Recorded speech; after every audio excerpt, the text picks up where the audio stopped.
Question 2 is the summary question. Okay, so this is the point where you've read the first text, the one in this case all about this terrible landslide that happened in Wales, smashing into a school and killing lots of young children and teachers.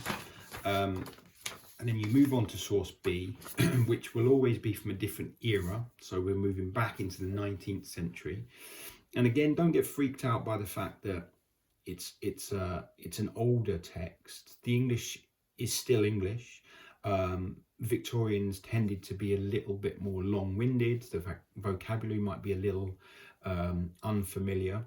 But remember, as I said with paper 1, when you see a little number above a word, it means that at the end of the text there'll be, it's not here, that's helpful. Here we have one for the other text. There'll be a little glossary, and where there's a word that it doesn't expect you to know the meaning of, it will tell you the meaning of, okay? But again, if you stick with that 5 W's thing, you'll get the basic feel for the article and you know roughly what's going on, okay? Excuse me. So the summary question's worth 8 marks, which means it's similar to language and structure on paper 1. So you're probably looking at a couple of paragraphs. You don't need to write more than 2. And you just need to do what it says and summarize either the differences or the similarities. It will always specify which one. So here the question is, both sources give details about the places where the events occur. Use details from both sources to write a summary of the differences between Aberfan and London. So you're looking for stuff to do with place and what's different about it. And it's nice and straightforward in the sense that from reading source A, we learn that Aberfan is a tiny little mining village in Wales that most of us wouldn't have heard of if it hadn't have been for this terrible accident. Whereas source B is about London and this minor earthquake that doesn't really do much,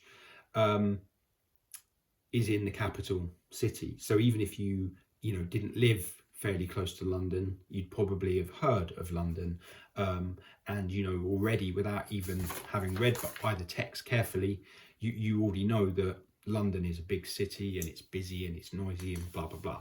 So you're not being asked to do any deeper explanation here. You're not being asked to dive into the language or anything like that. You're just literally saying, okay, what does it tell us about the place in source A? Quote that proves that.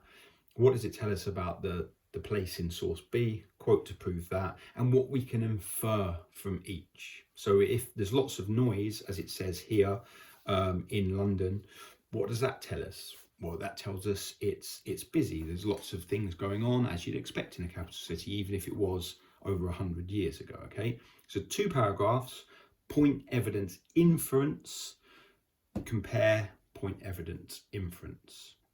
And that's all you need to do, okay? No deeper language analysis, anything like that. It's just pull info out of source A, quote to show, to prove it, and then compare it to source B.